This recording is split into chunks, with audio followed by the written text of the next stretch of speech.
Hãy subscribe cho kênh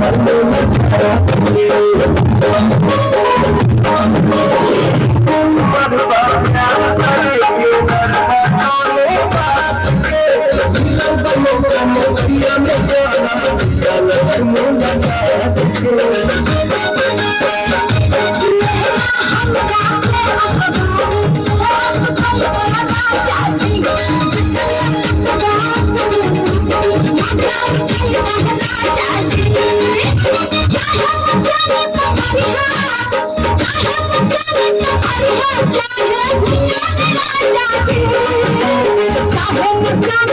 để không bỏ lỡ